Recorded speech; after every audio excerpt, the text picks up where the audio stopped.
workshop on our energy integrated resource plans. Just wanted to go over our agenda very quickly. Tonight we'll be talking about the integrated resource plans, which begin with our new energy vision and the pillars that support it.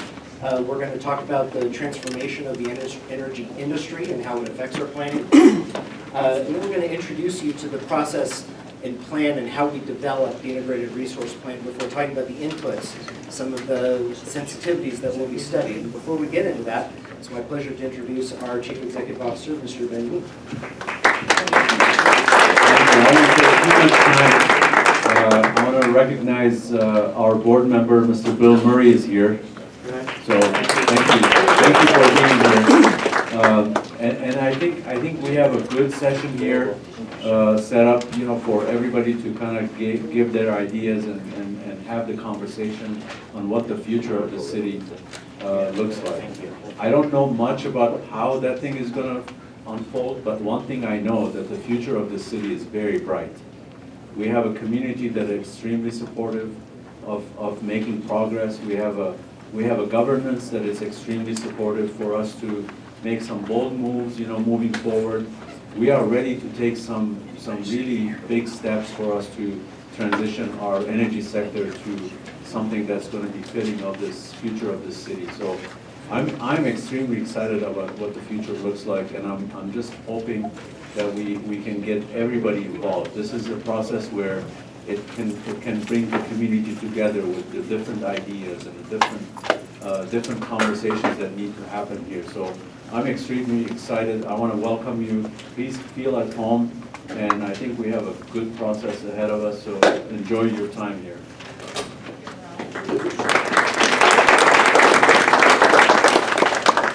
Hello and welcome. So hopefully we've turned the air conditioning on. There wasn't the air conditioning earlier, so I do apologize for that. So I get to, I think I've seen many faces that were with us as we went through the energy vision. And we went through a public process on the energy vision.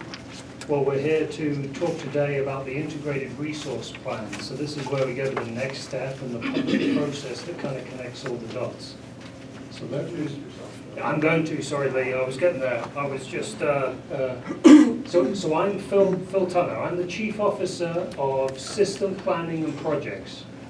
What that basically means is I get to run all the 4 services: planning, engineering, delivery, controls, asset management, a little bit of the technology. It's one of the greatest jobs around. I'm very, very happy. And it's fantastic to work for a 4-service utility. So we do water, wastewater, gas, and electric.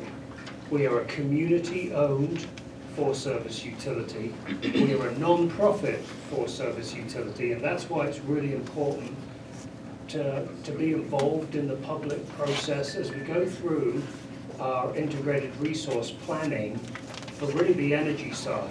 It's the gas and the electric. So we keep, as employees, we keep looking back at our mission statement. So we keep looking back, and you will see it's that safe, reliable, and competitively priced is in our mission statement. It's since the 1920s we've been this community utility entity. We have the vision there as well, so the Colorado Springs Utilities is the treasured community asset.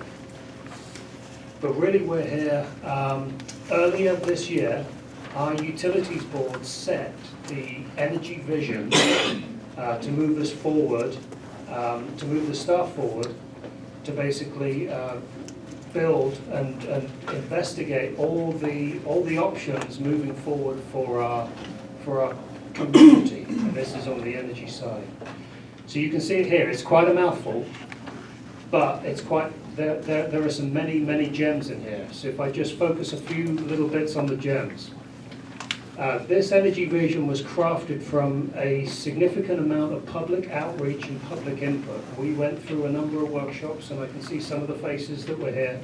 So this is what we're focusing on for the energy integrated resource plans. So we're going to provide resilient, reliable, and cost-effective. So that's the 3 kind of areas that we're focusing on there.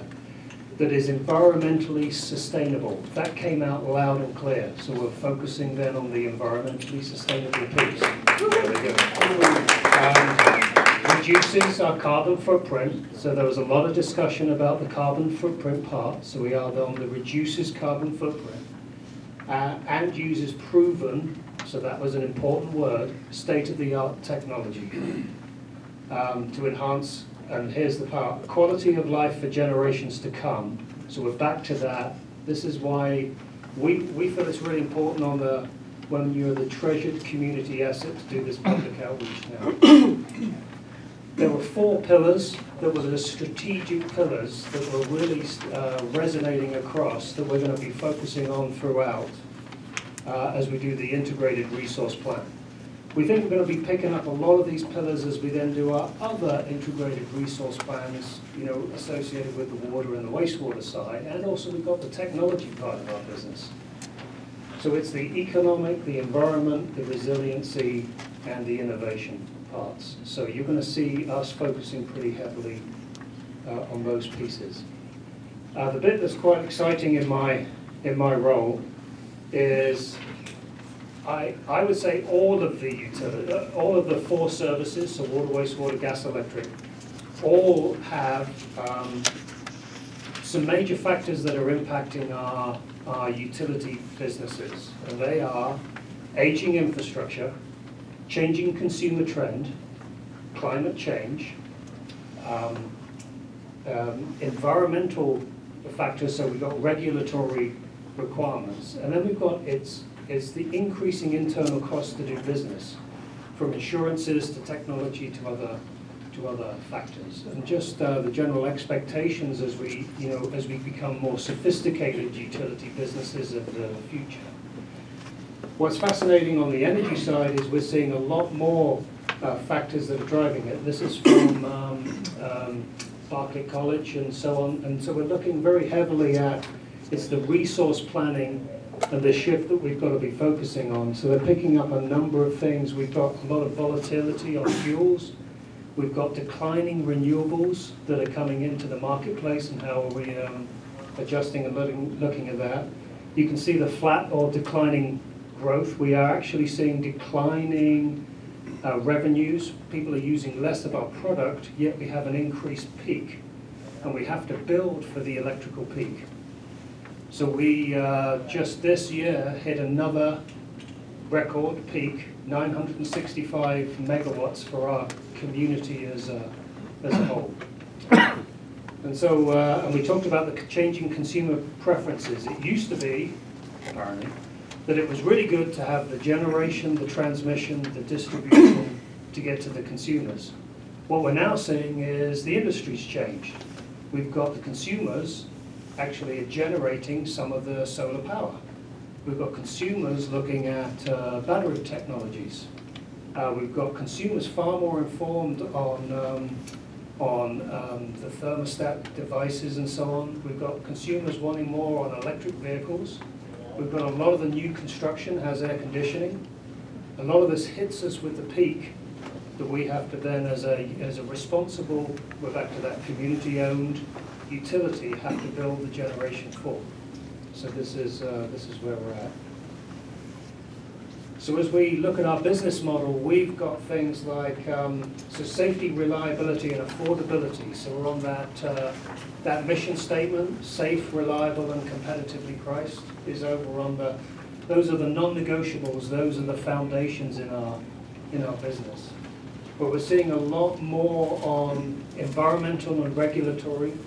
The resilience requirements. As we switch to some of the renewables, we've got to make sure that I just got to visit one of the areas where we currently have about 15 megawatts of solar. So this year we expect to bring on 95 additional megawatts. By 2023 we expect to have another 150 on top of that. So when you look at the scale and the size of that and what it brings into our energy portfolio, it still doesn't hit everything that we're looking for. We're doing a lot of those with public partner, sorry, the PPAs that I can't think of now. yeah, thank you. Purchase power agreements. So basically, this is where we're reaching into the market to try and get the right renewables onto the system. But we need to do all of this in a methodical approach, which is why I'm thrilled that you're participating in, all right, where are you going with our community on the integrated resource plan? And this is a journey where we're going to be looking at the base case. We're going to be looking at how to add in various options and scenarios and sensitivities, and look at how to model where we can put new generation, what generation we should be looking at, what's the cost? What's the cost on social terms? What's the cost in actual capital terms? All of that's going to be run through with this integrated resource plan, such that we can present to our utilities board to make an informed decision. So this is what we see our responsibility as staff. What I love is we're doing this in partnership with the Utilities Policy Advisory Committee, another mouthful. It's the UPAC committee, a group of volunteers that I can see in the audience, and I'm not sure if I could ask the UPAC members to stand and show this.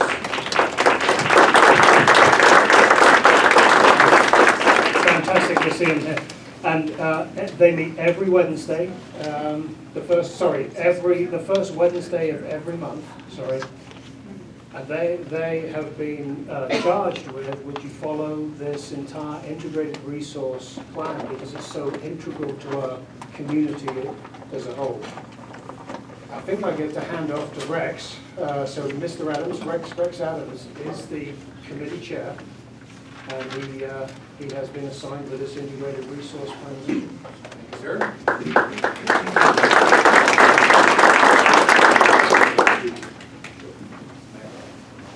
Hello, good evening. I'm Rex Adams. I am, in fact, the chair, this year's chair of the Utilities Policy Advisory Committee, or UPAC. And with the goal of embarrassing people again, let me see who all did get here from UPAC. We have Scott Harvey. Where is Scott back there? Balu Bayani is here. There he is. Gary Burkhart. Where'd Gary go? There he is. And our newest member, Hillary Dusing. Great, so we're here.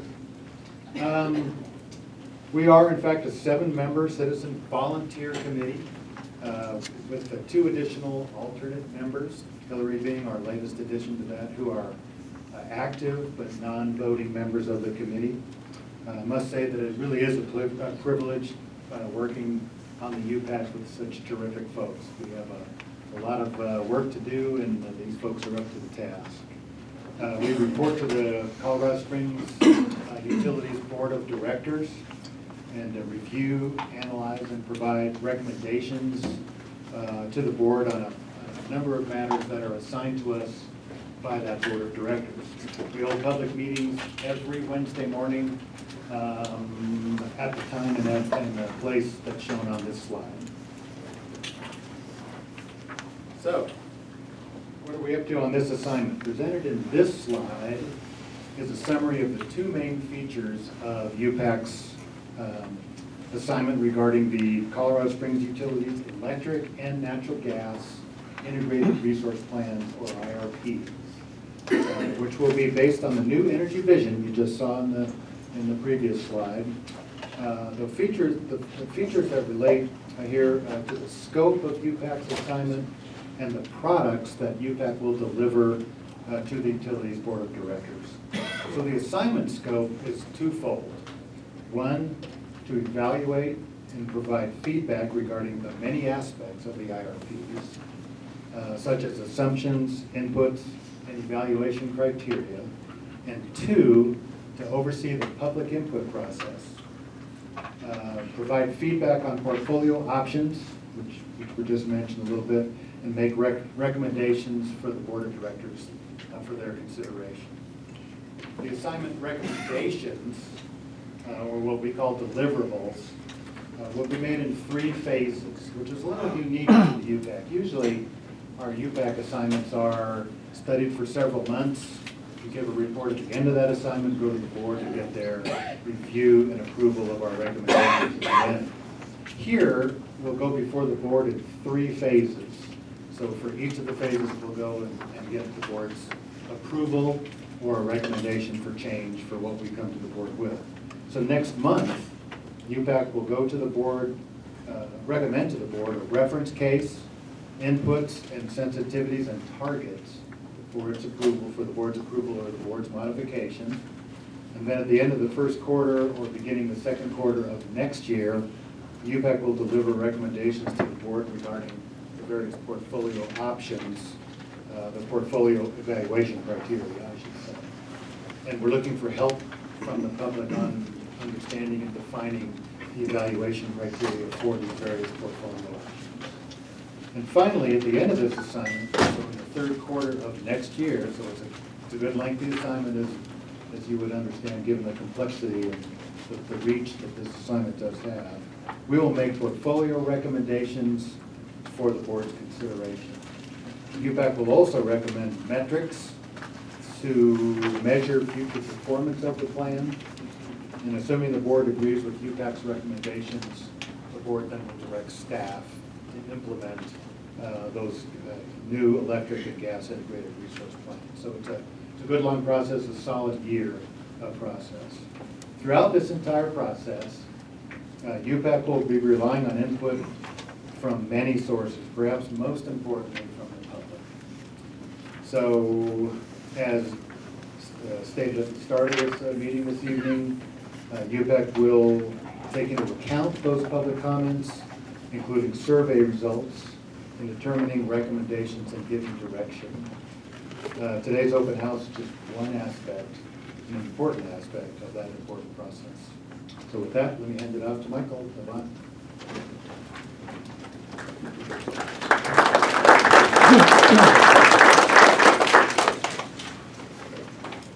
Good evening. I want to start off by just thanking all of you for being here tonight and taking time out of your schedules to provide us input into this very important plan that we're going to be doing over the next year. I wanted to provide some background information on what an integrated resource plan is. Basically, this is going to be charting the course for the next 30 years for our electric and our gas systems. What types of resources are we going to add to serve our electric and our gas needs for the community for the next 30 years? Very significant plan. Obviously, public input, like Rex was talking about, is crucial to this process. And ultimately, resilient, reliable, cost-effective, and environmentally responsible energy is what our goal is. Sustainable, not reliable. So I thought it'd be important to talk about some terminology since you're all going to be involved in the process, and we're very glad that you are. It's important that we're speaking the same language and that when we're talking about sensitivities and reference cases and things of that nature, you know what we're talking about. So the energy vision, as Phil presented, is our guidance. So now we take that guidance and we make the plan for the next 30 years. The reference case is really just we have to start somewhere, right? We have to start with something, assumptions to put into the model. So we have a load forecast. What do we expect our load to be for the next 30 years? How many renewables has our board already directed us to add to our system? That's all part of the reference case, the 260 megawatts roughly of solar that we're going to have on our system by 2023. And then we take that starting point and we try to think about all the possibilities for the future. And that's sensitivities. We try to think about all the different scenarios that we're going to study. And that's where me and my team are going to be spending a significant part of the next year running models. And hopefully we'll get a lot of good ideas from you tonight on things we can think about.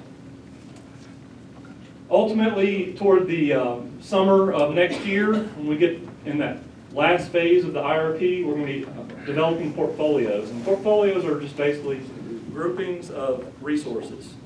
So how much solar do we want to have? How much natural gas? How much energy efficiency and demand response? Those sorts of things make up a portfolio. And then we have to have some way to evaluate those portfolios. What is the best portfolio for the community? And our board will ultimately make that recommendation. We'll make a recommendation, the UPAC will make a recommendation to the board, and the board will vote on the recommended portfolio or the course of action.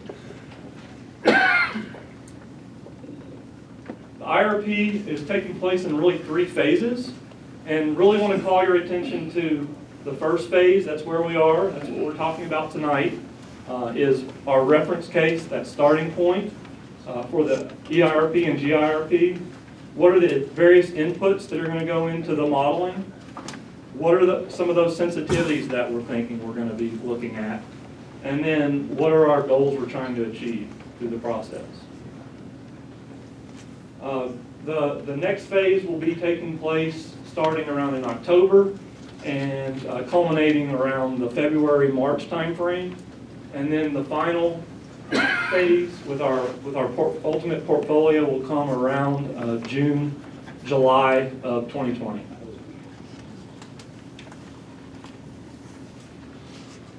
And these IRPs are extremely significant for us, which is why it's so great that so many of you are here to provide input.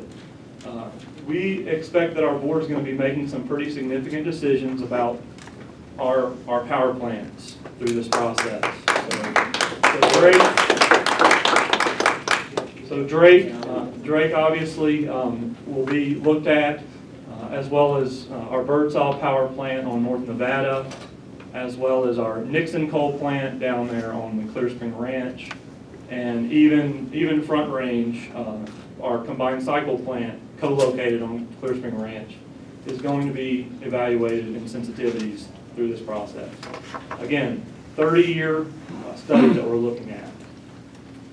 There's also some pretty important decisions around how we're going to continue to supply reliable natural gas to the city, and what impacts of closing Drake, for example, is going to have on our water system. Drake's one of our largest water customers. We have some kind of hot off the press legislation from the state that we've got to figure out how to address. They've set targets of 50% carbon reduction, greenhouse gas emissions reductions by 2030, and 90% by 2050 as a minimum. So we have to see how we're going to deal with that. Battery storage is something that continues to just take off. And what it's going to look like 30 years from now, who knows, but we've got to try to evaluate that in this IRP. Electrification is something that is somewhat probably going to be new for this IRP that we haven't looked at before. And that's where you might be changing your heating or your water heating appliances from natural gas to electric, and what impact that has on the utility. Electric vehicles, I bet many of you drove here in an electric vehicle tonight, and those are just taking off as well. And many other significant aspects of this IRP. Some of the goals that we've drafted and presented to the UPAC, and these will go, all this information we're presenting tonight will go to our board in September, and they'll vote on these in October. But basically some of the goals are, of course, to develop a plan that aligns with our energy vision that you saw earlier. We want to reduce our reliance on fossil fuels while growing our renewable portfolio. We want to support the economic growth of the region. Safe and secure systems is something we always are going to be charged with. And then ultimately what it comes down to is you, enhancing your quality of life is always a goal of ours. So with that, I'm going to turn it over to our engineering lead for the Electric Integrated Resource Plan. His name is Greg Howells, and he's going to talk you through some of the sensitivities that we're thinking about.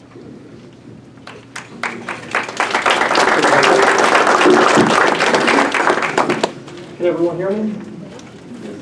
Thanks all for coming. I want to bring up a quick housekeeping item. So at the end of this presentation, we'll have a roundtable to go over any technical questions. But if you do have any clarifying questions, if something's unclear to you, feel free to just raise your hand. I'll pick on you so I can kind of make sure that I'm not moving forward before something's easily explained. So the next few slides I'm going to go over are sensitivities in the EIRP, GIRP. Really, sensitivities are deliberately change one thing and understand the magnitude impact, the direction impact of that change. We're not trying to change multiple things within a sensitivity because then it becomes cloudy what is impacting that change. Maybe there are two assumptions that are offsetting one another. So we're deliberately changing one thing at a time and understanding what the impact of that change is. Another thing that I want to kind of highlight is that with these sensitivities, we're attempting to bound uncertainties. And what that means is we're going to develop low and high-end bookends, knowing that the future is uncertain, and the intention of this of these sensitivities are that the band is large enough that the future will somehow fall within that band when we're looking out into the uncertainty in our assumptions. So some of the sensitivities we'll evaluate are high and low load growth. So this is a critical input. It really determines what our future kind of needs are to meet our customers' demand. So high load could be impacted by electric vehicles, electrification, those sort of things. Low load growth could be low customer growth, rooftop solar, increases in our system, and our customer demand reduces. The next two bullet points are low cost energy efficiency, high demand response potential. Those are looking at various demand side management resources, different incentive levels, different levels of potential for those resources to understand what the impacts namely are to peak load reduction and energy efficiency. The regional transmission organization, so that this is evaluating an RTO. What that means is we'll evaluate a broader geography of where we can get access to power. So at this point, we're progressing with joining a joint dispatch agreement. So we have a small pool of other utilities and access to energy. This is looking at broadening that, getting power beyond just the smaller pool and looking at a larger pool. And that allows us to get diversity, not only in renewables, but diversity in whatever energy is kind of out there. High-low gas price, so this is just flexing the commodity price. The next three bullet points here, I'll get in a little bit detail on subsequent slides, but that's plant closure dates, carbon reduction sensitivities, and renewable sensitivities. Military resiliency is looking at customer-specific sensitivities and looking at potential optimization of the location of generating resources to serve our customers better. Low energy purchases available. This is signifying if the future were to go to higher levels of renewables, maybe we don't have access to energy as freely as we do now. If everyone's in the same boat and there's a lot of intermittent resources, there is a risk that there will not be available energy for purchases as abundant as it is today. High-low renewable battery costs. So the renewable, solar, and battery are still maturing in a technology, so there are potential for further decline in costs. A sensitivity around carbon price. So this will impact the dispatch of gas and coal units and will reduce the output of those resources and penalize the dispatch of fossil resources. High renewable integration costs, so as the level of renewables increases, the ancillary service, the ramping and supplemental reserves to supply power when the renewable resources are unavailable requires additional resources and additional supplemental energy in order to serve and integrate the renewables without interrupting customers' power. Sensitivity around extending the production tax credit and investment tax credit for wind and solar resources, higher and lower planning reserve margin. So we do carry additional resources above and beyond our load, and this is to account for uncertainty in generation. So if there's a random or a forced or planned outage, we need to carry additional generations to maintain our level of service. And then front range reliability. So looking at specific plants and doing sensitivities around reliability for some of our existing resources. So here's some sensitivities we'll be evaluating for plant decommissioning dates. So our current direction from the board is to retire Drake 6 and 7 no later than 2035. So we'll be doing additional sensitivities on pulling forward that retirement date, 25, 28, as well as 30. Nixon 1 is our other coal unit. We'll evaluate a 2030 all the way through 2050 retirement dates.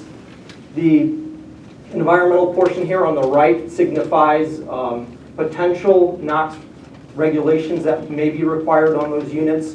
So we want to identify those as sensitivities, knowing that this is a year-long process, and it may come to fruition, at least a little clarity on whether or not this sensitivity will increase in likelihood. Go ahead. What was SCR? Selective catalytic reduction. So this effectively reduces NOx emissions. Front range, evaluating 2030, 2040, and 2050 retirement dates. So we'll be evaluating a lot of different renewable sensitivities. So, an aggressive early 100% renewable evaluation. And the remaining sensitivities are really trying to create a walk to understand if there is an inflection point with cost or reliability at higher levels of renewables, understanding risks from the market, and trying to identify when the risk increases and if there is some sort of inflection point as we progress to higher levels of renewables. Carbon reduction sensitivities. So it's effectively similar to the renewables, but we're allowing for additional resources in the model, such as a combined cycle with carbon capture or modular nuclear resource. So this is above and beyond additional resources that would be made available in the 100% renewable evaluation. Can you explain modular nuclear resources?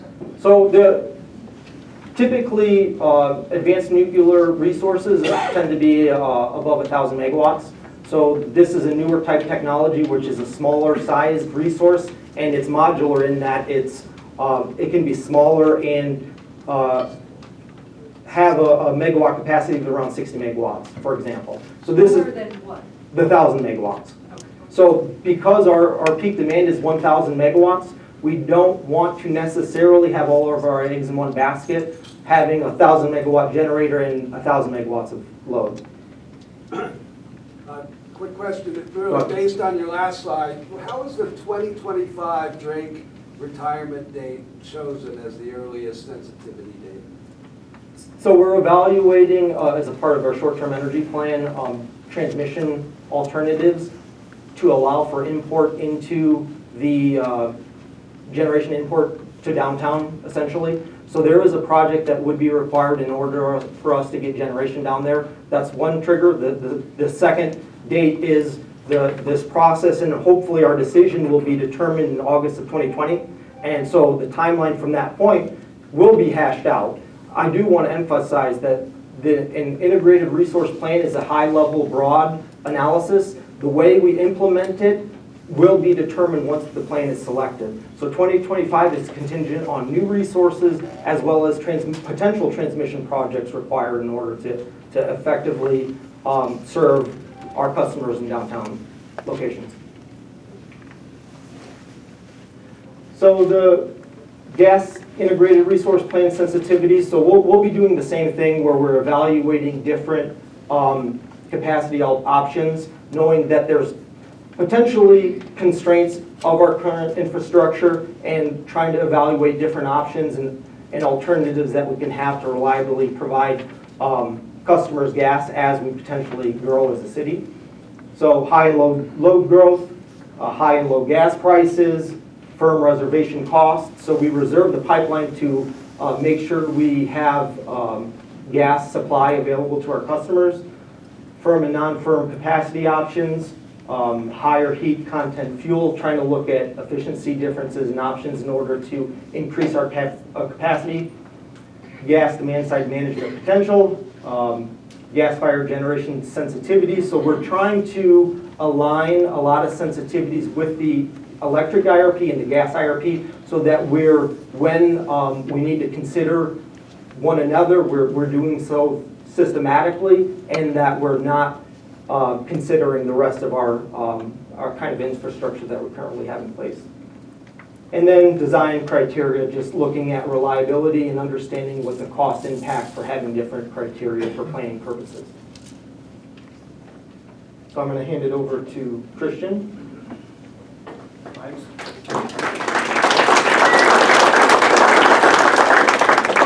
In the last slide, it mentioned the demand side management for gas. I was looking real hard for demand side management / conservation on the electric side. Maybe I missed it, but I know that's something that you as staff, I know Mr. Benjamin is very enthusiastic about. How come conservation demand side management has not been mentioned? One of the speakers talked about meeting the demand for peak load. That's backwards. We shouldn't be looking at trying to meet the demand for peak load. We should be looking at how to lower that demand for peak load, because that is the most expensive electricity we could possibly have to develop. So the sensitivities that were listed were evaluation criteria, and within the electric side, there are sensitivities looking at lower cost energy efficiency and then increasing the demand response potential. We did have a potential study done from a third-party consultant, Cadmus, and they're providing us the assumptions to evaluating the electric integrated resource plan. So demand side energy efficiency and demand response programs will be alternative resources made available within the model. So, I'm sorry, go ahead. so it'll be effectively treated equivalent to a new natural gas combined cycle, for example, or a combustion turbine. It's on the same basis, and if we could reduce the load through those programs, or we'll still have the same load for demand response, but we'll have a resource that can reduce that peak. And was that study published and available to the public? Not yet, so I encourage you to come to the UPAC meeting on next week, and we're going to have our consultant Cadmus presenting the results, some of the high-level results of that study, and then it will be published shortly thereafter. This is the first time in that study that we've looked at electric and gas for Petersen potential. So we are very much interested in not only serving our peak, but trying to reduce our peak in parallel with that. Thank you. Thank you.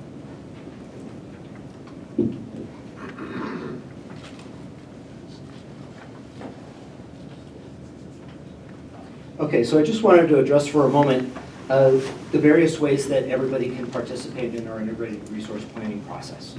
So you're all here, so I know that you're interested and engaged. So we have public meetings. Our UPAC committee meets monthly, first Wednesday of each month. Our utilities board meetings are also public meetings where they'll be able to accept public comments and questions. Then we have our workshops, like tonight. Our integrated resource plan, which I'll address in a second as far as our schedule, will operate in 3 phases. This is the first phase. There will be basically a complete public process for each of those phases, including a workshop. In addition to that, all of our information will continue to be posted on csu.org, including the studies that were just mentioned. So if you're not able to reach or get to the UPAC meeting or to the board meeting, all of the information will be posted just prior to those meetings occurring. And each of our meetings are streamed and recorded to access later, including tonight, by the way. We're on Facebook Live right now. So we'll be doing surveys throughout each phase. Those will be the quantitative scientific surveys with statistically reliable samples, but there will also be open surveys that anybody can participate in. We'll make those available on the website, through social media, etc., so that you can forward those links to whomever who is also interested and not able to be here tonight. And we are taking public comment directly through the energyvision@csu.org email that we've kept live since the Energy Vision. All public comment, I want to assure you, is being forwarded directly to the UPAC committee members and the utility board members so that they are able to hear from all of our customers, all of our community members directly exactly what they say, and we'll be summarizing it for them too. Mr. Nelson, Sir, yes. do you happen to have the dates for the subsequent workshops for phase 2 and 3, just so we can get those on our calendars? So right now, the very, very tentative penciled in date for the second workshop will be around January 23rd. It will be around the last week of January, but we don't have the locations exactly settled. But what we're doing is scheduling our workshop prior to UPAC determining its recommendation to the board, which comes in February. So the next workshop will be around the end of January, and I haven't looked out to next spring yet. And just a little quick input, Mr. Nelson, could we have a venue that has a little more parking? Yes. So this was supposed to be the small introductory to the integrated resource plan process.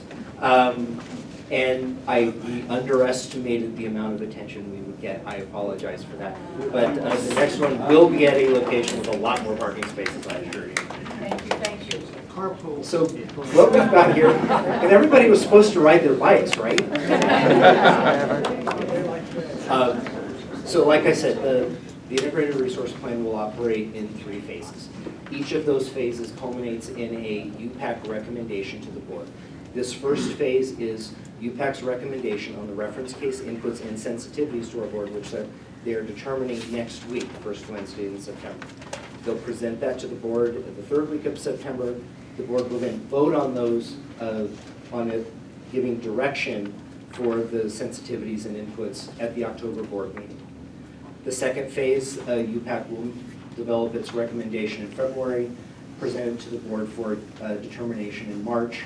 That will be on those criteria and attributes that will be used to evaluate portfolios. So that will come then, and then meanwhile, all this time, Michael and his team are working on modeling, developing those portfolios for UPAC to then determine using the attributes and criteria that are voted on to settle the chosen portfolio next summer. So we're going to go to a question and answer period now. We can go back to any of the slides that you would like to ask about related to sensitivities that are being developed. Now, I'm going to ask for a little bit of patience because, like I said, we are streaming this right now.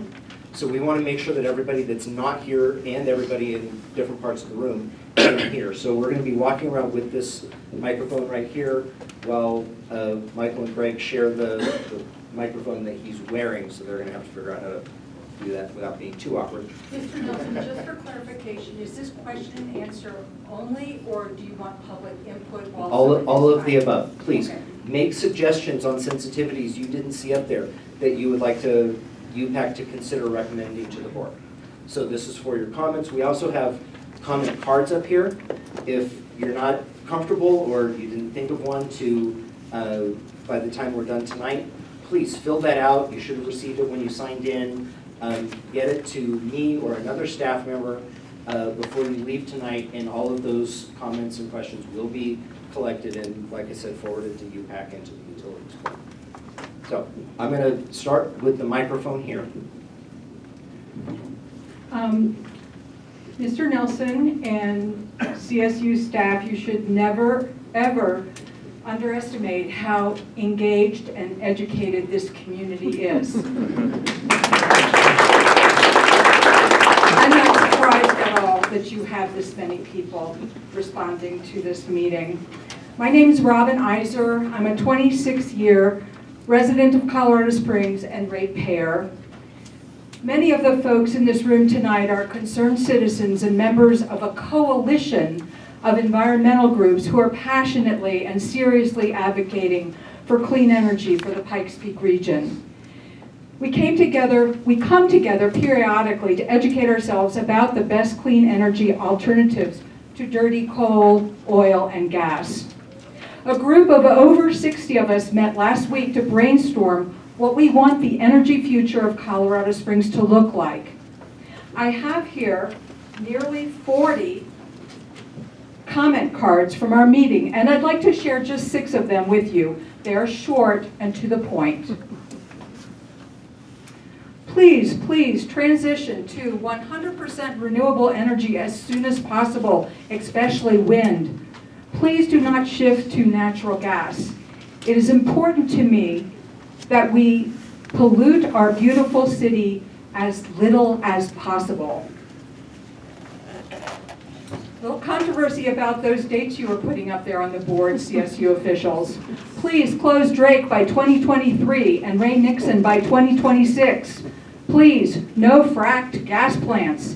Energy efficiency is important. We need more solar. We need to invest in wind. Diversify for efficiency, cost effectiveness, and sustainability. You can't see this, but these are huge, big letters. I want the cheapest kind of energy possible, AKA wind energy and solar. This is a good comment. We have greater than 30 days of sunshine per year. Why do we get 50% or more of our energy from coal? All new homes should be required to have solar. Benefits should be advertised for those who will install solar on their old or current homes. Just 2 more. Thank you for your patience. Close Drake plant by 2023 or sooner, and Ray Nixon by 2026. Incorporate wind power as a major power source. Implement energy efficiency throughout our county, and do not include energy sources from fracking, please. And lastly, what we want is a resilient, decentralized, renewable municipal utility that takes seriously the health and concerns of all its citizens. I give you these comment cards and entrust them to you to help implement these into the EIRP process, Mr. Nelson. Thank you so much.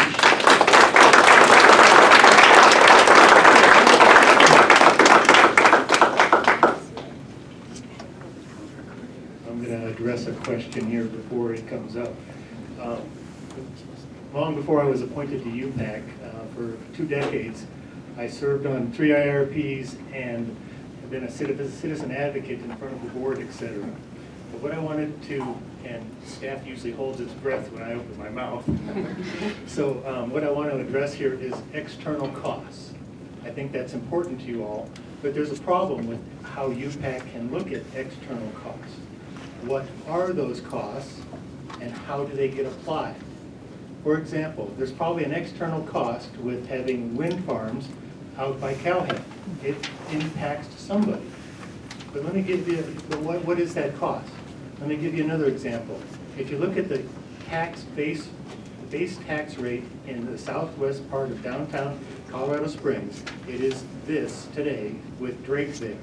If Drake was to go away and we'd have a vibrant southwest part of downtown, the tax revenue would be higher. That's going to be a benefit to the city, not necessarily to utilities. But that's a number that's probably a little bit easier to quantify. But how do we apply that? The next, perhaps most important thing is, how do we address health costs? What is that number? I've seen numbers of health impact costs are anywhere from 3 to 17 cents a kilowatt hour. It varies by geography, type of facilities and stuff like that. But what is the cost? There's another way to look at it though. If we come out with a portfolio at the end, and it's a clean energy portfolio as compared to a dirty energy portfolio, and there's a ½ cent difference in your rates because of that, then we have to say that ½ cent for clean energy is worth it. So what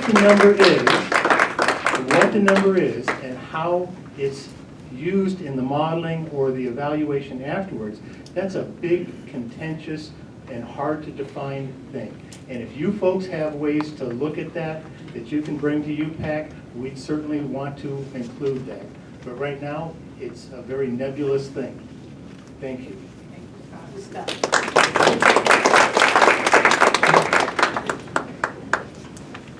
Well, I'm sure I'll get a lot You of... don't all have to come up here and speak from your seats. That's all right, I'm I'll sure bring I'll- you the mic. Yeah. I'm sure I'll get a lot of boos for my comments. My name is Bruce Carlson. I live in Briargate, lived there for 30 years.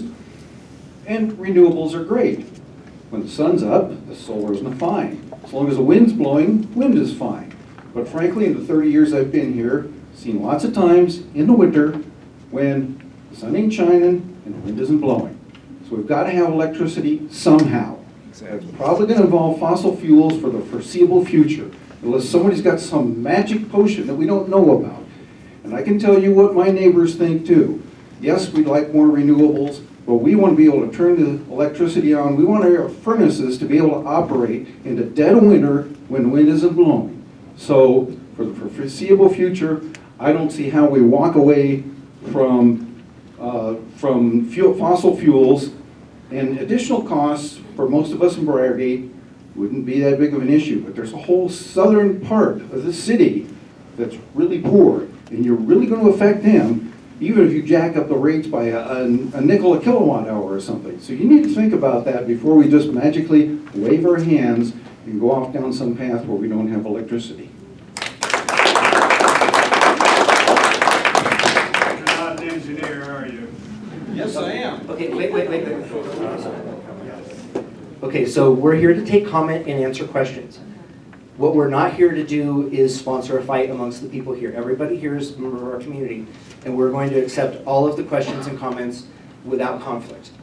Is that a deal? Yeah. Thank you. Thank you. Sam Macias. I grew up here on the west side, and I've been an electrician since 1974. I raced here from work to attend the meeting. And I have a couple of sensitivities. One is I participated in these ERPs since about 2009. And generally what happens, we go through all this process. This is the most people I've ever seen, which is encouraging. And at the end, what would happen there would be a meeting about that there would be a small increase for renewable energies. And they would bring in our esteemed businessman, Dan Molinart from Now Microchip. He would give a 30-minute presentation on how many employees he had and how much energy he consumed down there, and would then state that if the rates go up 1 or 2%, he's got to close that factory and move to Malaysia. And that's how the ERP process went. Then the utility board would then not vote to increase renewables, and we would go on. So I'm not going to talk too much about Drake and closing it because I think it's a foregone conclusion. It's a reliable plant unless it's on fire and not working. So there we know that. The other thing I do want to talk about is our grid. Our grid, nobody talks about that. That grid, if you look around at it, and I work in the industry, so I see the grid on a daily basis.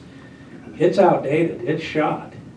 There was an outage out earlier this week east of Academy Boulevard. When they get that call, people start calling in saying, hey, my power's out. Well, the dispatcher sends out a couple of troubleshooters, and they start going around looking for where this could be. Now, they do point them to some directions. They know what circuits are fed from where, but they use what's called a SCADA system, and they go out there and they kind of get close, and then they figure it out, and then they switch a switch manually, get out in the truck and open that up. Well, let me give you another example. In Chattanooga, Tennessee, they have a state-of-the-art fiber optic network grid. They have switches, sectionalized switches throughout the city, and they can isolate a fault and get the grid restored within 5 minutes. And here in Colorado Springs, we're doing it, with guys in trucks and flashlights.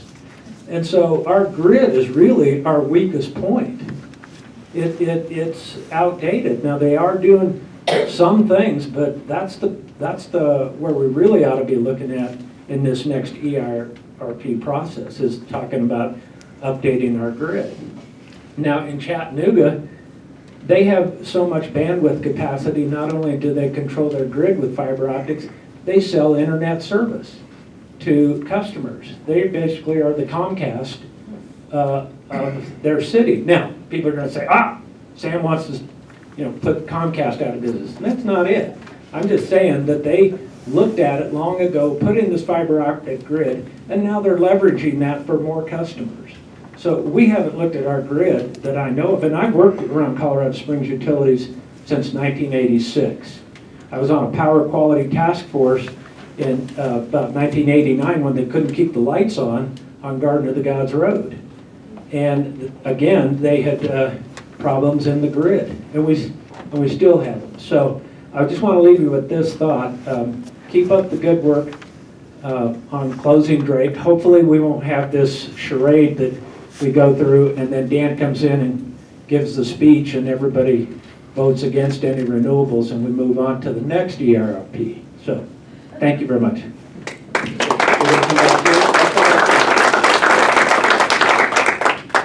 to have to hold that. My name is Charles Petersen, and I moved to Colorado Springs about 12 years ago. And there's a lot of reasons to like this town, but one of the things that I got excited about at the beginning was to understand that it's a publicly owned utility, that I am an owner and a stockholder in my own comprehensive utility. And that's rare. And I think folks need to understand what a blessing that is. It's ours, okay? In all of our views, it's ours. And so, in that period of time, I wanted to support, renewable energy. And over time, the utilities has had a few voluntary programs where we could pitch in to get some solar and some other things. And those things have necessarily gone away over time. And I know that there are lots of members of this community that can't afford things. And so I would really like a program, a voluntary program, for us to be able to get a surcharge on our electric bill in order to push this thing forward. Because I believe in the future of this city and this country, and we need to pitch in for that future. And I think that I'm not the only person in this room that might accept 10% on their electric bill if we knew it was all going to renewables. And then, that's it, I'll just turn my card in.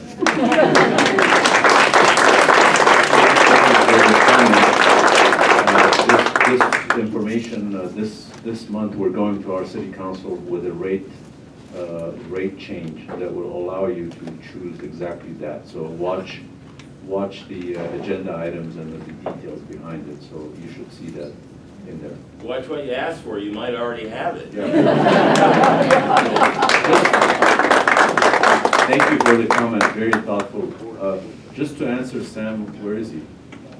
Here, I love you, I've listened to you, you have a lot of information, but in this case that you described about the outage, let me tell the public here what happened. So there was a snake that went into the breaker, and we didn't go with flashlights, we actually knew exactly where the break was. We sent the crew out there within very few minutes, and we restored power very quickly. So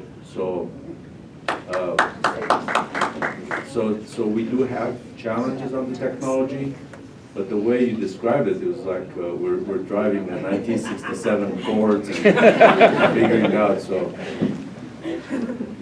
I don't want to only take questions over here. Let me come over here, and then I'll try to get back to the other side of the Hi, my name is Lindsay Fagnitz. I'm a resident of Colorado Springs. I've been here for 20 years. And my question is about the newest legislation that was passed that was referred to earlier in the presentation about reducing our greenhouse gas emissions by 50% by 2030 and I believe 90% by 2050. And so I kind of have two questions. Can I assume that all of the portfolios that are being looked over adhere to those laws or follow those laws, whether or not the Drake closure is 2025 or if it's 2023 or natural gas here and da-da-da-da? Can I just assume that those greenhouse gas emissions are going to be met for the newest legislation? Yes. We don't know exactly how those percentages are gonna be split out between the different sectors. So utility sector obviously is a contributor to greenhouse gases, but so is the transportation sector. So are buildings and the industry. So the goals are economy-wide across the whole state has to have 50% by 2030, 90% by 2050. We don't know exactly yet how much is going to be attributed to the utility sector to achieve of that, but all of our portfolios will achieve that as a minimum. So are there going to be, that's the other part, sorry. Are there going to be metrics included in the portfolios that we can point to be able to say that that Colorado Springs IRPs that are being considered are following this legislation? So they're like specific numbers, because I have people who like to say, well, where are the numbers, where are the hard numbers that we can point to, instead of amorphic kinds of things. Yeah, so that final deliverable of the IRP is the portfolio with associated metrics. Okay. Yep. I'm going to just have a clarifying point to what Michael said. In our reference case that we're comparing all the sensitivities to, our current kind of recommendation from the board of retire Drake no later than 2035 is our starting point assumption. So technically, in that case, we may not be compliant, but every sensitivity or all the other portfolios will be in compliance. We just want to understand what that cost of compliance is to kind of change what our current view is. My name is Lee Milner. I followed the last EIRP process quite closely. Staff had recommended a goal of 10% demand side management, and at the last minute, Councilman King came up with 12%, which was what was actually accepted. The last I heard, the CSU is meeting a goal of 9%, but I haven't heard an update recently. I wonder if, I know there's somebody here who probably has an answer, but I'll hand this back and see where you want to go with that. Go ahead and give it to Gabe. I'm Gabe Kahn. I'm interim manager for demand side management and customer side renewable solutions here at Colorado Springs Utilities. We are progressing towards that, but right now our current forecasts are that we're a few years late getting to that 12%. Part of the challenge that we had is that we were only doing about 0.8% in the first 5 years there. I do want to point out, as we look forward in this IRP, as we look at different levels, one of the things that I remember from the last one is that we were behind in having our study done before the IRP. We ended up doing those in parallel last time. We are not repeating that experience this time, so we're working on wrapping up that study. The other piece is that in terms of determining, all of these changes that we have here in terms of sensitivities, there's so much going on in the industry right now. It was really hard to figure out what was going to be economic in terms of how much energy efficiency. So next week, a little preview of this, we're going to be, basically when we did this study, we did 17 different bundles of energy efficiency, and we're going to let the model see how far into that it wants to weight based on their operating characteristics and how it interacts with all of the other resources in each build. So we didn't do the economic screening this time because it was too hard to figure out what was economical with so much changing. So I think that's a positive step from last time, and we're really looking forward to seeing how that modeling works out. Thank you.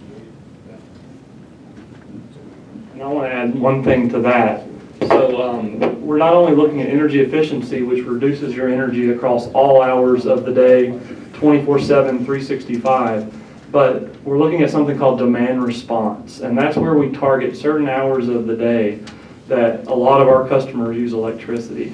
And that's what, to your question earlier, trying to reduce that peak. So there's really two types of DSM, or demand side management: energy efficiency all around the clock, and then demand reduction certain hours.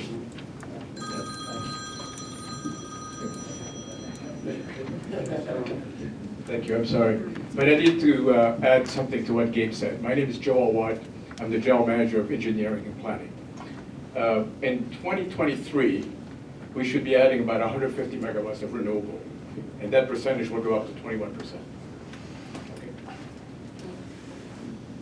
Next time we'll also have a room with more mics. Speaking of mics, my name is Mike Rigney. Already got another one. So I rarely get a chance to say publicly thank you to Sam Macias for the wonderful solar installation he did on our home a number of years ago. It's been operating great. I'm just curious as to why there's a 30-year plan involved with climate change ramping up so rapidly and with technology changes that are happening so rapidly. Is there a way of modifying this plan if new technologies become available, or if climate change goes off the map and we're all scrambling to keep up with it? Is there an adaptive management component of this that takes into consideration things that you may not have predicted with the sensitivities? Yes, so the future is uncertain. You know, whatever portfolio or plan we're going forward with, the focus is on near-term needs, and the focus of the greatest certainty is what's going to happen over the next several years. Beyond that, 20, 30 years, it's even less certain. Even I'll give it the fact that, you know, even the subsequent next couple of years aren't super certain, but really the focus is on near term for the IRPs. We're looking at a 30-year because of the legislation that has a 90% carbon reduction by 2050. We don't want to lose sight of long-term goals that were required for an EIRP. We want to have that considerations of whatever we do in the near term, that it doesn't handcuff or deter us from a long-term resource planning. So we want to have a resilient and flexible plan to allow for the changing of assumptions and kind of to be adaptive to the future. So there is flexibility built into it? Correct. And there's something else also. We're going to be doing a true-up every year. We're going to look at our plans every year. And every 5 years, we're doing a comprehensive review of the integrated resource plan. So when technology changes, when regulations change, we'll make the adjustments. That just wasn't clear in any of the presentations. Okay, well, thank you for asking the question. Mr. Nelson, just for clarification, isn't the EIRP process mandated every 5 years? What Joe is referring to is we do it every 5 years. As part of our taking a hydroelectric allocation from WAPA, federal government basically, we are required to redo an integrated resource plan for electric every 5 years. Thank you. Thank you. My name is Roger Freeman. I'm in the vast minority here because I do not live in Colorado Springs, but I drove down here from the Denver area. I'm working with a company called Community Energy Solar. We're a solar provider, utility scale, and community level, and we're vitally interested in the process here and thankful that you're having a public outreach process. Just want to let you know that we're listening and trying to be here as a resource to provide input about the proven technology and opportunities that might be available to enhance solar, to take advantage of what's happening at the battery front. So Community Energy is just here to participate. And I did have one sensitivity point. As a municipality, a municipally owned utility, you might find some financing advantages in owning some of these solar projects over time rather than going to the PPA option. I assume that's built into some of your sensitivities, but I wanted to make sure you were thinking about that. Thank you.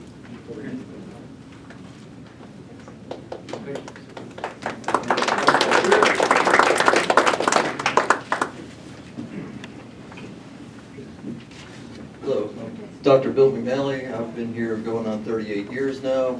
I've seen a lot come and go out of this town.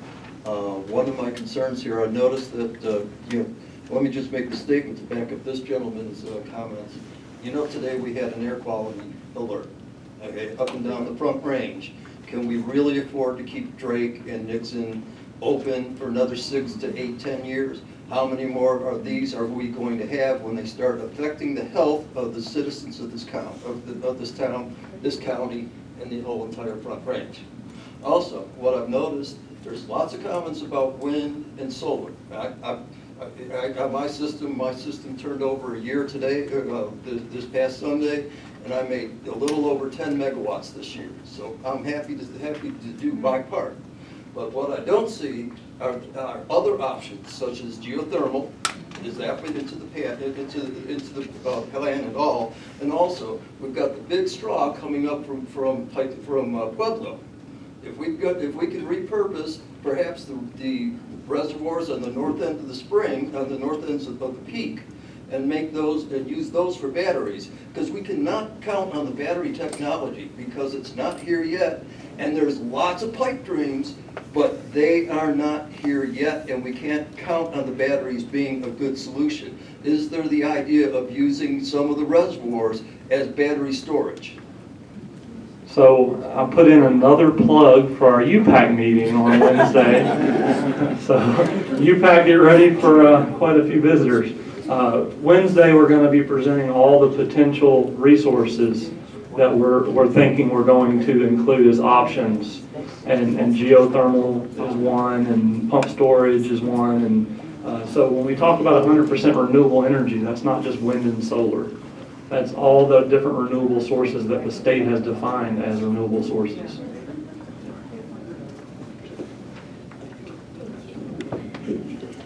Hi, my name is Randy McCallion. I'm a concerned citizen. I'm a mother of 2 young children, and I'm also trained in public health. I have my master's degree in public health.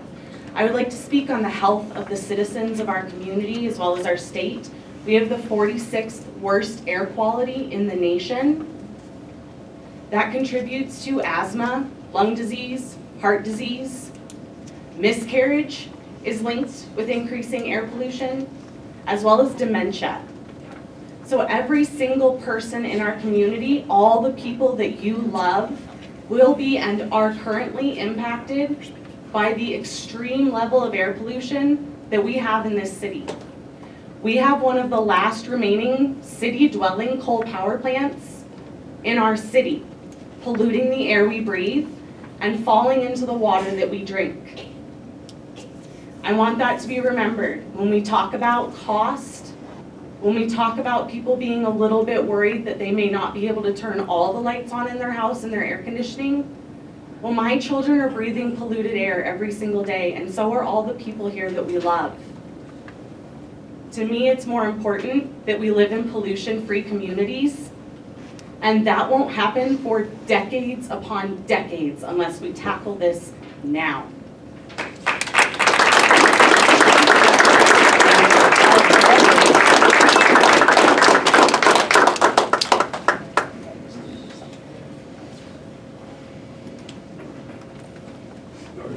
Judith Weiss Jones, I've lived here for 50 years or more. I have a question I probably should know the answer to. When I was in graduate school at UCLA, we always vacuumed at night because we had differential pricing. So do we do any demand-side management by having demand pricing? Do we do that at all? And as a geographer, I feel compelled to point out that it took millions of years to form the Rocky Mountains, and we're going to make them disappear in decades if we keep going at the current rate. We have a time of use rate for electricity where if you can avoid using electricity during the hours of 3 to 7 p.m. during the summer, you can pay a lower rate for your electricity. We don't have many customers on that rate, but that is a rate option of ours. It's on our website. Is that in our tariffs, rates and tariffs is on our homepage, so just click on that. Is that for residential? That is for residential, yes. Yes. Somebody, Pamela? I can't remember. Do we have a time of use rate for commercial? Yes, we do. Almost all the large industrial rates, and as you above a certain threshold, actually do have a time of use, and some of them have demand components as well. But we simplify a little bit for most residential. I just wonder if you can please clarify the reality behind the assertion that this state has the 46th worst air quality in the country. So let me interrupt a little bit. Remember, and actually I was going to do this, we've got our sensitivities list. We're developing this phase of the IRP to make sure we're conducting the most robust resource plan study that we can. So we have this list of sensitivities that UPAC is considering recommending. We had another slide of sensitivities around decommissioning dates. Are there sensitivities that we've missed? Are there other issues that we need to make sure are included in our resource plan study? That would be very helpful in the comments. So I'm not shutting down anybody's questions or comments. We're going to take all of them that are here for the next 42 minutes. And then, but if we could, we are asking for our public's help to make sure that we're studying what our community feels needs to be studied in our resource plan. So who's next? Jim Riggins, retired Air Force engineer and small business owners, professional building energy analyst. My engineering brain is warped to the degree that I can only inform my opinion based on facts and data. And so, here is the current data of the new energy market. The cheapest form of electricity nationwide is utility scale wind. The reason is that wind has dropped 69% in cost in the last 9 years. Solar 83% decrease, while coal continues on a rise because it costs more and more to dig deeper and deeper. The proof of this is Excel, Colorado is building new renewable energy, primarily wind and solar, at less than half the cost. Let me rephrase that. Their new wind farm is less than half the cost of just operating, maintaining, and fueling existing coal-fired power plants. So while I respect the opinions of those people that said they'd be willing to pay more for renewable energy, how about if you actually pay less for renewable energy? I mean, that's really what we should be talking about. Excel Colorado built the largest wind farm in the state of Colorado, Rush Creek, and are retiring coal plants earlier at no additional increase in their rates. And in fact, based on the rate and tariff sheets, because I have built the spreadsheets, based on rates and tariffs, Excel Energy at 29% renewable, the electricity is cheaper than Colorado Springs Utilities. Mid-American Energy covers the entire state of Iowa, 55% renewable energy and climbing. Their rates are cheaper than both Excel and Colorado Springs Utilities. So the notion that adding renewables increases the what you pay for electricity is absolutely false. The exact opposite is true, and that's not an opinion. That is based on rates and tariffs and the adjustment forms that you can pull up online for any utility. That long introduction leads to my question. If you, Colorado Springs Utilities, are not already doing it, would it not be beneficial, rather than waiting a full year for the EIRP to conclude, would it not be beneficial to be now talking and negotiating with Excel, Colorado, and Next Era of the Cowhan wind farm, so that you are spring-loaded to purchase the cheapest form of electricity nationwide when the EIRP comes out next week? You already have the direct 230 kV lines feeding into your Fuller substation owned by Excel, so you're not being pancaked by any other entities.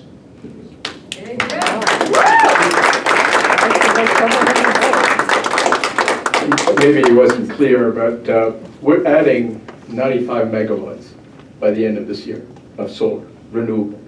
One of these state solar farms is from Nextera, and the other one is from UV. And then UV is in the process of, we're negotiating a contract for 150 megawatts of solar renewable that is expected to come online at the end of December 2023. My question was 25 megawatts. Lower cost wind, though. I really applaud what you're doing with solar. Let me answer the question about wind. When we go out with a request for proposal, we ask for renewables. And the community out there, the developers, are proposing to us solar. I have not seen a wind proposal. And when we receive these proposals, whether it's wind or solar, we compare the costs. because we want to make sure that this energy that we're purchasing is cost effective and it's also competitive. So the proposal that we received in the past 3 years have been solar, for solar, and the prices that we have received have been very competitive. And that's why we've been entering into agreements for the purchase of such energy from solar. You mentioned the RFP, 12-year, 12-month rolling RFP. It's not, my boss is asking me to mention the RFP. We intend to issue a request for proposal that's going to be open-ended, that basically says any developer out there that wants to submit a proposal for wind, for solar, for geothermal, anything, anytime, please submit it. It's an open, it's not like, typically we send an RFP and we say, submit your proposal no later than October 1st. This one here, we're gonna keep it open so that any developer out there, any merchant out there that's interested in building a solar farm, a wind farm, a geothermal plant, could submit a proposal and we would evaluate it and see whether it makes sense to us to integrate that energy into our portfolio. Thank you. Thank you, Arnold. Joe, when do you Yes, sir. expect that RFP to come out? Probably before the end of the year. Hi, my name is Suzanne Cook. I'm a longtime resident. I'm a veteran. I teach at UCCS now, and I just bought a plug-in hybrid, and I can't yet feel good about it because the electricity is coming from a coal plant. So, you know, in addition to the problems with batteries and all that. But so I look forward to the day when I can recharge my car, knowing it's coming from solar or wind. Then I'll feel a little better about that purchase. But I wanted to ask about you talk about sensitivities, the coal trains that come through town. Is that part of what you're looking at, the cost, the health cost of coal trains coming through town? As I understand it, when Drake does shut down, we won't need those coal trains coming through town. They'll be able to avoid coming through town, go east of town. I heard that from a council member. So can you comment on that and the reduction in kind of the health cost of the coal trains coming through town? And maybe that track could be used for passenger train. Whoa.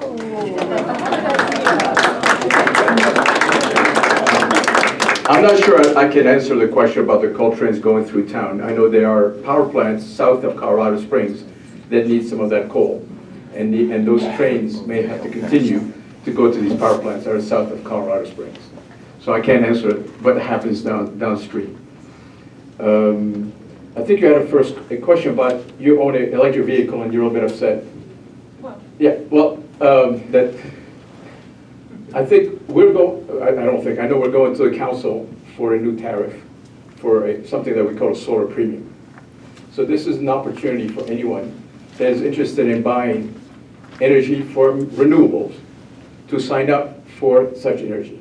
This tariff is not in place yet. We're waiting for a presentation to the council, and the council will need to vote on it and approve it. So you'll have that opportunity if you wish to do so. Great.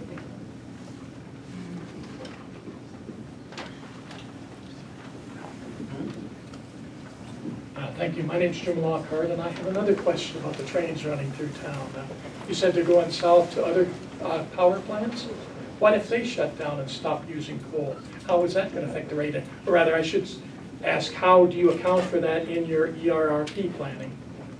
So that's where the sensitivities come in. So we mentioned commodity prices. Well, we have some expected commodity prices for gas, for coal, for market prices, for energy that we'll start with in our reference case. But we will run, like Greg talked about, bookend scenarios, high and low scenarios. So if the demand for coal goes down, theoretically the price goes up, right? So we'll run some scenarios with higher price coal, with higher or lower price gas. And when we evaluate resources, we look at the total life cycle cost of that resource, from fuel to building the asset, to operating and maintaining that asset, to actually decommissioning, retiring that asset.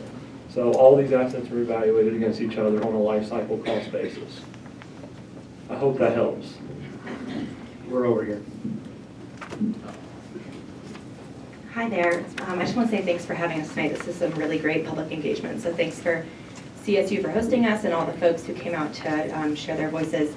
My name is Anna McDevitt. I'm the senior campaign representative for the Sierra Club Beyond Coal campaign here in Colorado, and I represent the nearly 1,000 members that we have who are Colorado Springs Utilities customers. I'm really encouraged to hear about the RFP that's coming up. And I want to ask if we should be concerned about any parameters in the RFP that are keeping Colorado Springs from purchasing a PPA for wind or even owning wind. In my experience with utilities that are inexperienced with integrating wind onto the system, sometimes there's language that, for example, requires the utility to own the land that they're looking at. And that's just not how the system works to integrate wind. It requires the pricing and the transmission lines and all of those things to line up. And so is there any existing language in the RFP that might be keeping us from investing in wind power, which again is the cheapest source of energy here in Colorado? So we're in the process of developing that RFP, but the intention is for it to be as open as possible. With wind resources, we do want to evaluate importing that energy into our system if there is cheap, abundant wind in a better location to where we can have a low kind of dollar per megawatt hour cost for that resource. So we don't want to necessarily limit the available resources through the RFP. We want to have it open, and we want to solicit costs so that we can evaluate the life cycle costs of these resources. Okay, so just to make sure that I understood your answer, thank you for thoroughly responding. We don't need to be worried about any language that's keeping the city, for example, in investing in a PPA because of language that keeps the developers from submitting bids? Correct. That's the intention, is that it's an open RFP. Great, thank you so much. And I have to mention, Greg mentioned it a little bit earlier, but the joint dispatch agreement that we're joining is a partnership with Xcel Energy, with Black Hills Energy, in an effort to expand our footprint, have more access to those types of resources that maybe aren't available to us here in our local area. So provide those resources more abundantly and at a lower cost theoretically. So our board, when they made the decision to join that JDA, they realized that the community wants more access to renewable energy. Does that partnership include wind? Yes. So we'll be able to share energy, wind energy that Xcel Energy has, and Black Hills, and a couple of other entities in the state. Great. Yeah. Good evening, Francois Rob, 30-year resident, Manitou Springs actually, so I don't quite own the utility, but still feel part of it.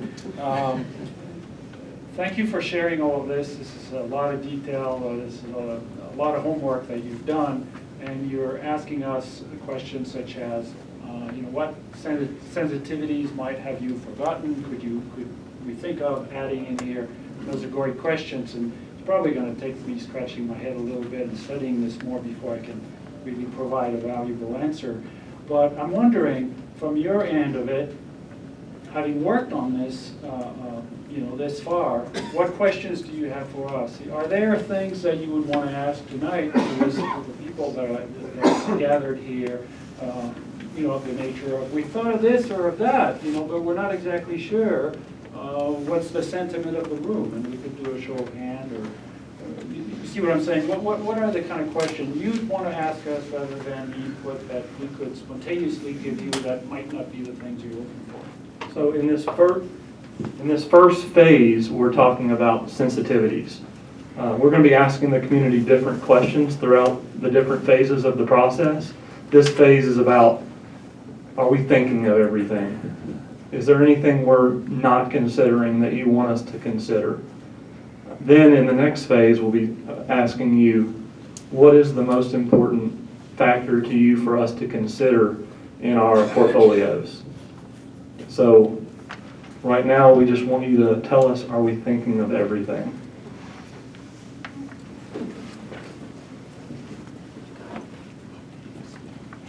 Everybody still awake? I'm Jillian Freeland. The coal plant was one of the first things that I noticed when I moved here in 2013. My partner and I came to start a family. I have a 1 and a 4-year-old now, And I've lost track of how many days we've been under ozone alert, and I hesitate to send them outside to play. I don't know how many of y'all have little kids. That makes me nuts when I can't send them out.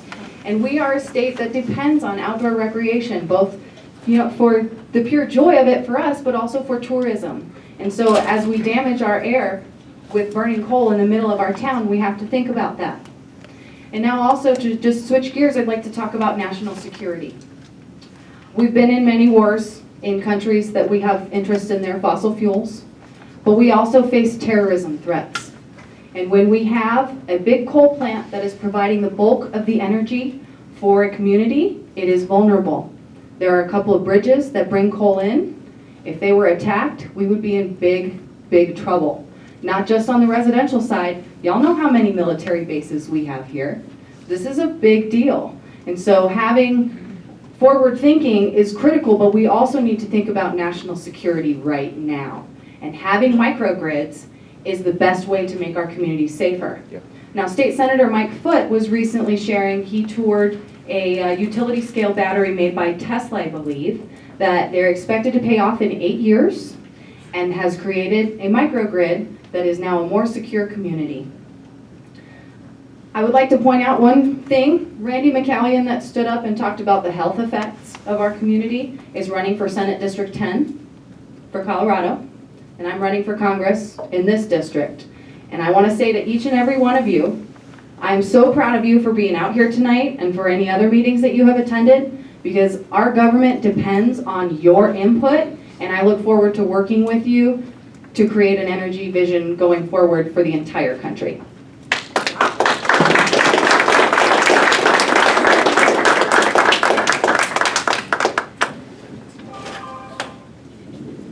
Hi, my name is Mike Schmidt. I'm a native of Colorado Springs. I was born here in '60. I did a little tour of duty in California for about 25, 30 years, but I got back as soon as I could.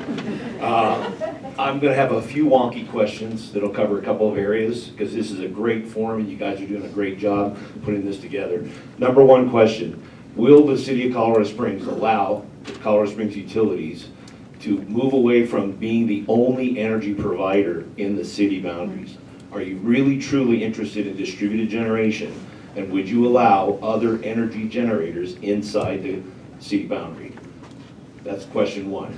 And if you do, there's a huge amount of innovative technologies called fuel cells that would allow us to do some very interesting microgrid solutions. I'm actually looking at some tiny home cluster community models that would utilize microgrid strategies to be able to generate electricity and heat, manage waste.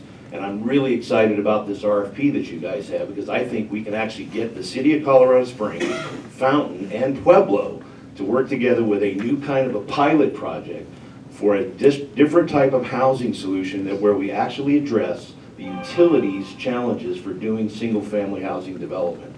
So that first question is very important. Will you allow other alternative energy generators inside the city boundary? Can I get a quick answer, because I got a follow-up on that. I don't know that anyone, want to touch that? I don't know that anybody in this room can answer. It's part of the city charter, I know that. Well, I'm unsure whether you're talking about like a corporate provider or a provider of a generator, because you mentioned two different things in your question. Yes. No, that was an or, not a yes. Alternative energy, and while we're looking at solar and wind, I mean, if everybody knows what a fuel cell does, it does take a form of energy, and it does take natural gas, but it's not combustion, it's electrochemical. Creates electricity and a lot of heat. And so with that, you can actually create a kilowatt scale solution. I think a lot of the RFPs that you're going to put out in the marketplace are going to be utility scale solutions, big solar farms, big wind farms. I'm talking about kilowatt scale opportunities, where we literally can have kilowatt, 3 kilowatt, 5, 10 in microgrids that support a small community of homes, where we can actually do water management, waste management, and get this resilient model that you've got on your sensitivities list. Do you want a resilient model? Let's test out some pilots to actually do this.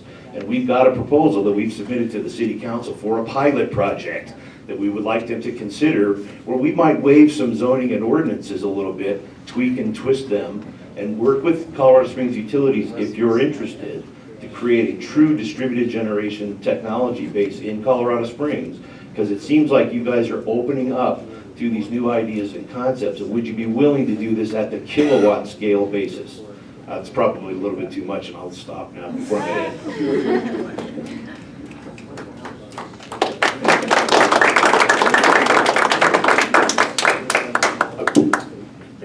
We're looking for those ideas. We're looking for distributed generation. And if these proposals do show up, and we will look at them. If a developer that's thinking of building homes is also proposing to put in a distributed generation, we'll look at it. There are some benefits. We're open to those ideas, and we'll evaluate them. Kill two birds with one stone, solve our housing problem and energy resilience. It's a little bit more of that than that too. Also, in terms of you could avoid also the build out of some infrastructure that may not be needed.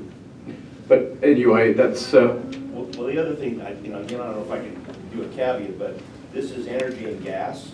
We haven't talked a lot about water and waste, because we also want to look at water solutions and waste management solutions that would not require the waste stack to be brought out to, build out communities. It's a hell of a savings if you can do that. Yeah, you're right, and this is something that we're trying to do in this department. Okay. And this is why our CEO has created one department, tying all the engineering services into one department for all 4 services. Nice. So we have, in our department right now, we have engineers and planners that look at electric, gas, water, and wastewater, and hope to create some efficiencies in that realignment and create some synergy also, so we can bring these 4 services together and take advantage of being a 4-service utility. Because you did have the innovation box up on the screen. That's and right. That's what I was zeroing in on. What is the innovation and what are you willing to look at? Yep. So, good stuff. Like it. So with regard to the 4 services, Yes. one thing you're going to see at the very end of this process next year is you're going to see a total bill impact of whatever solution we come up with. So it's not just electric, not just gas, but everything we're trying to do in all 4 services, we're going to put it together in a package and say, this is the impact to our customers. It's also important to realize that all 4 services are interdependent. When you look at generation, for example, how do we cool equipment? We cool with water. And where is this water coming from? It's coming from CSU. So this is why we need to look at it as a consolidated utility rather than 4 separate utilities. So it's important for us to look at it as one utility with 4 services and take advantage of these efficiencies. And when I mentioned earlier that we do a true up every year and EIRP every 5 years, we're looking at all 4 every year. So it's not just electric or gas. Hi, my name is Bobby Mikolas. I've lived here over 30 years, with the exception of a couple different years around the world. A couple comments and then a question. I think a lot of the conversations around rate, obviously. I've heard you say multiple times that you factor in the cost of these things when looking at RFPs, and thanks to Jim and many others, we know that question is getting easier and easier to answer, where the most affordable energy rates are coming from. I guess I would just ask that you consider how the cost of non-renewables are impacting the community. And even though this is really hard to measure, one example is in the downtown community, we're seeing all kinds of business. I'm a small business owner and I own property downtown Colorado Springs. And we're consistently making decisions that depend on an energy renewable future. For example, installing electric vertical heat pumps as opposed to gas heat pumps in our hotel. So those types of decisions are being made every day in real time. And to see those types of decisions pushed 3, 5, 10 years down the road make it really hard for developers to take into serious consideration what an energy-dependent future on renewables could look like. So just encourage you to consider expedite that, taking into consideration the true cost of those types of things. The other thing is environment and climate. Obviously, that's a sensitivity that we want to make sure we keep in the front of our mind. And then one that we're kind of talked about indirectly is just public health and safety. I'm not sure how we can label that as a sensitivity or to keep that into consideration. I'm a father as well of 2. We just found out our second unborn is a boy yesterday.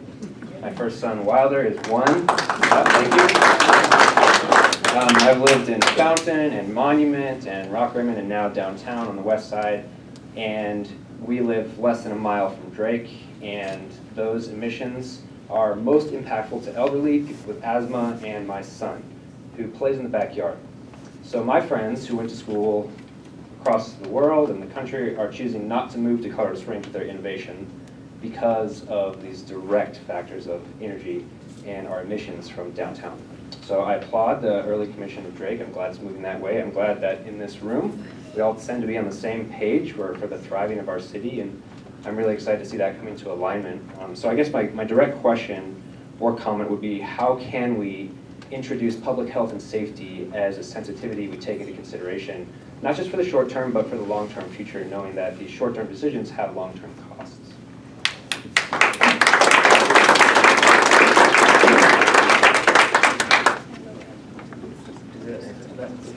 There is, Michael, there's a slide on the sensitivity. I wanted to talk to the pillars first.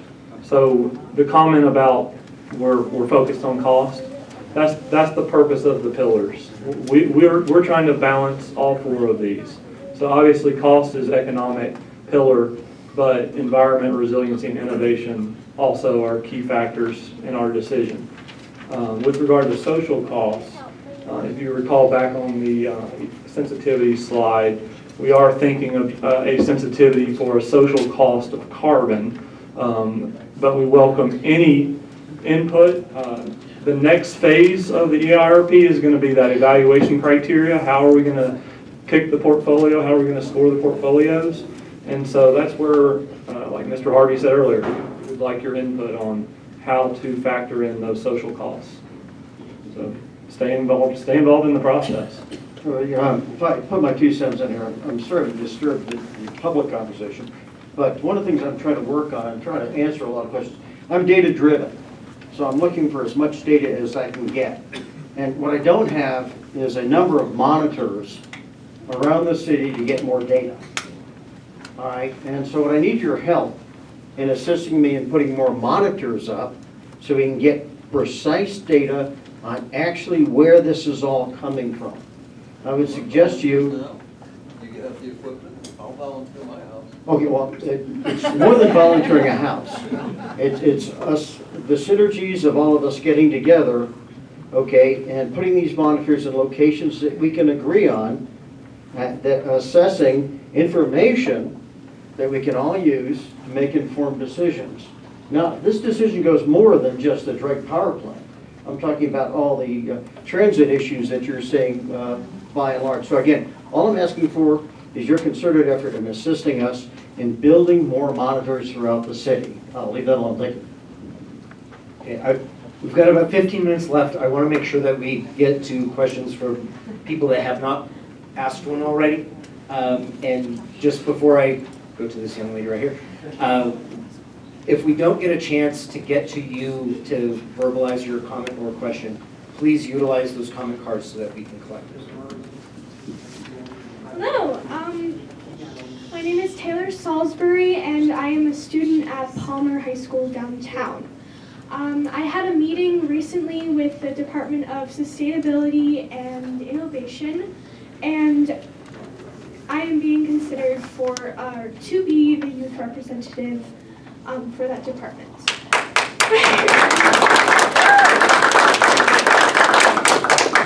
So, as a generation, I don't feel that we're represented in this group right now, but we, as a generation, will be the ones to sit in this meeting or to even lead this meeting. So, I think a vital part of this plan is to have youth engagement. So we need educated students in order to have a city that will continue for future generations. Thank you.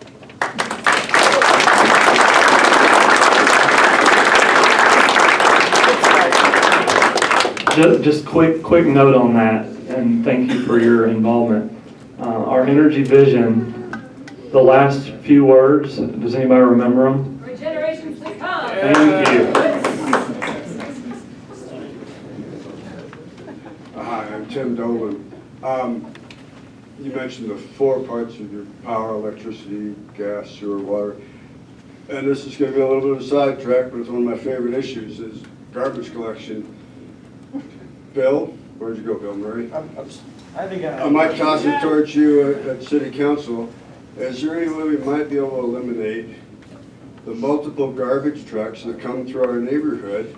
I probably have 5 to 7 garbage trucks, diesel, fumes, road maintenance, noise, that kind of thing. Is there any way we could incorporate our garbage trucks, helping our environment, pulling it under utilities? Manitou managed to do it a few years ago, and stop having 5 or 6 trucks running through the alleys and the streets.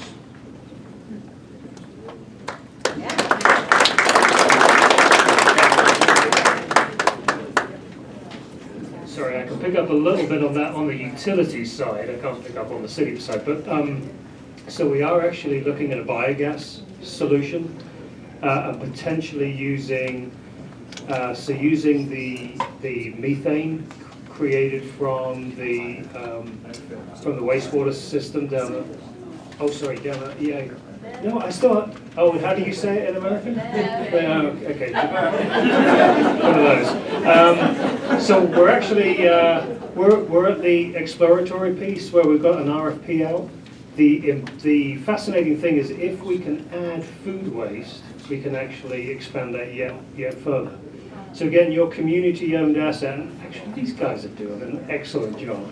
Can I just say, this is fantastic. So as we look across those 4 services, that's another thing, and I thought you would like to hear that, Joe. Give them a break. English is a second language.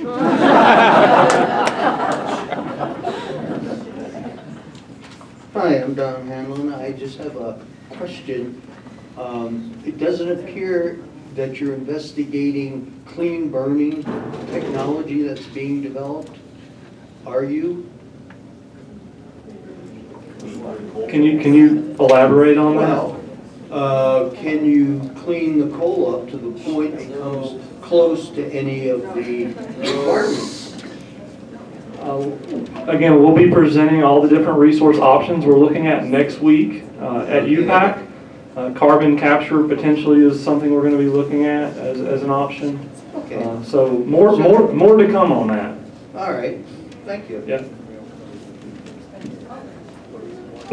Thank you. Paige Salisbury, citizen, and also a planner with the city of Colorado Springs, but I'm here as a citizen. I just wanted to kind of back up my daughter, who is the smiliest, most amazing person. But really, there's a level of terror behind that, and our students and our young people are absolutely terrified that they don't have a future, that they really don't. Why go to school when there is no future? And I keep saying, there is, we'll have different problems from climate change, but we'll still be here. So maybe there needs to be a level of education, because it's kind of like a critical mass crisis that they're being faced with in the media. Social media is pushing that pretty hard, and it's real, but I think there needs to be a youth outreach at the CSU level to kind of promote this amazing new plan that's coming out, because we're really proud that this is happening considering our history in Colorado Springs politically and what's driving this. So I really applaud you, but the youth are really needing some support. So maybe just consider that as one of those sensitivities is the mental health of our youth with the kind of climate crisis they're dealing with. So yes, please integrate some youth outreach into your plan. So I just wanted to address that. Part of our public process, in addition to inviting people to come to these workshops, has been to outreach to not just individuals, but specific groups within our communities associations, constituencies. We've reached out to as many as we can really identify within our community, and we have invited them to come and address UPAC through this process. That included our school districts and student groups at our colleges. So just so that you know. Any other questions? Hello, my name's Joel Schott. I moved here 4 years ago from no booze, but Houston, Texas. I find it very disheartening that the air quality here is now starting to rival that of Houston, Texas, a city of 5 million people. And I just want people here to realize that there is a city in Texas, Georgetown. I don't know if you guys have looked at this. It's a 100% Republican and is 100% renewable energy. So it is possible. We sent people to the moon with an entire mission control that has 100 times less computing capacity than the phone in your pocket. So we as a human race, we can do this. And we can do it faster, just like Georgetown did in 2030. Thank you.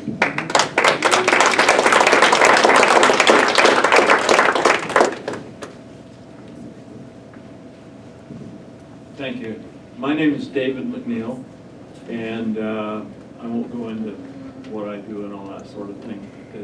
I'm involved with the Colorado Springs Electric Vehicle Club, so it's going to be about electric.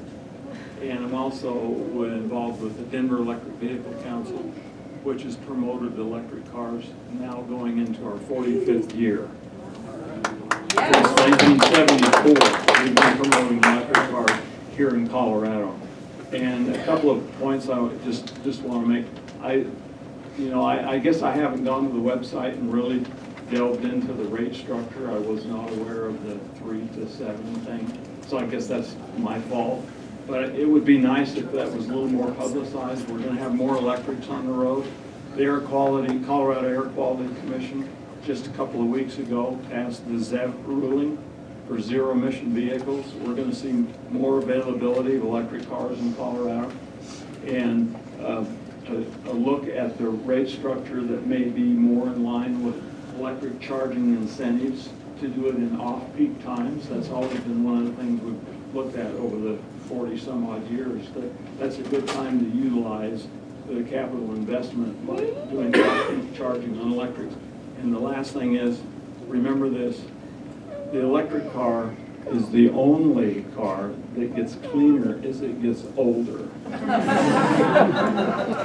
want to, Christian, I should have mentioned this earlier on the question about time of use, but if any of you are interested in that rate, you're welcome to call our call center, and we can actually do an evaluation for you on your usage and whether or not that rate will be beneficial for you as a customer. So I'll pass that on. So we've got 5 minutes left. I'd like to get to 2 more questions from folks who have not asked before. I pointed to him, and then I'll come to you. And like I said, if we don't get to you verbally, please write down your question or comment. Thank you. Thank you. Yes, you brought up the slide I was going to ask you to bring up. You must have been reading my mind. I read your mind. That's good. My name's Paul Kolijeski. I've been living here for over 20 years. Quick question and maybe a comment if I have time. So a question on this, in your right-hand column there, the extension of the investment tax credit, sensitivity analysis, are you also looking at other incentives too, or strictly tax credits? For example, electricity buyback rates. Right now I think you're only buying back at wholesale rates as opposed to retail rates, things like that.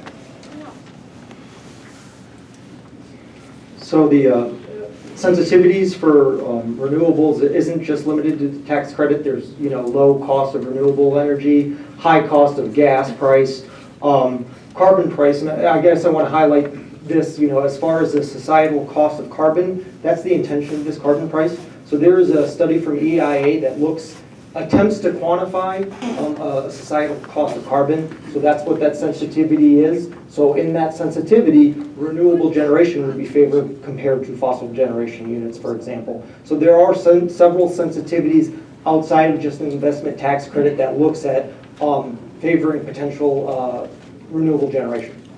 Okay, thank you. And my comment real quick, earlier on, I think it was Bruce Carlson made a comment.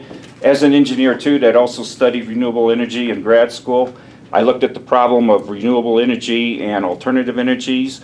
And again, as much as I love renewable energies, it's not suitable for base grid power because it's not 24/7. So you have to look, that's great for supplementing grid power, but you have to look at other alternatives. And I heard you mention modular nuclear before. I hope that includes molten, like thorium, molten salt reactors, things like that are clean, safe, and reliable. So, yeah, so we'll be looking at hydro, geothermal, additional base-loaded renewable generation that will be able to supplement wind and solar as well. Okay, but not molten reactors, molten salt reactors? Thorium reactor. Thorium. It's a proven technology, started in 1945. So, It's been around a long the It's completely different than uranium. Exactly. So the modular nuclear that's evaluated is the resources that's publicly available. So any sort of evaluation within this IRP as far as alternative resources is based on standard public pricing. So we'll go through what that list is, at UPIC meeting. I think the plugs happened several times, but we'll be evaluating multiple resources. I don't know if that one offhand is specifically evaluated, but I'll look into it as a potential resource. Well, I'll just tell you, the research I did, and I'll admit this is like a few years old, but the research I did, the cost per kilowatt hour is comparable to coal. The only catch is the initial startup cost because of the bureaucracy you got to go through of getting licensed and all that. So, thank you. So next week at UPAC, we're going to be presenting the preliminary list of resource options. UPAC will take that to the board in September, and then the board will decide in October the comprehensive list of resources that we'll be evaluating. So between now and then, let your voice be heard on what options you want us to consider. Okay, so we're a couple minutes over time, but we've got one more question because I promised. I will be really quick. I do just want to reiterate what everybody else in the room has already said really very, very well already, which is that this is urgent in terms of climate change, this is urgent in terms of air quality, and that the soonest possible date that we can go for closing date needs to be the target, not 2035, not, renewables by 2050, now. And I do just have one procedural comment. Is it all possible for the board moving forward to make an effort at meetings like this to alternate between male and female respondents wherever that availability is? I'm sure it is an unconscious thing, but I noticed a lot throughout this meeting there could be a whole seat of hands and a male got picked over and over and over and over again before a female respondent was heard. So that's something, and I know it's unconscious. I don't think anybody is excluding women on purpose. I think there's just kind of a subconscious hand the mic to the guy kind of thing, that it would be nice if we avoided that. So thank you.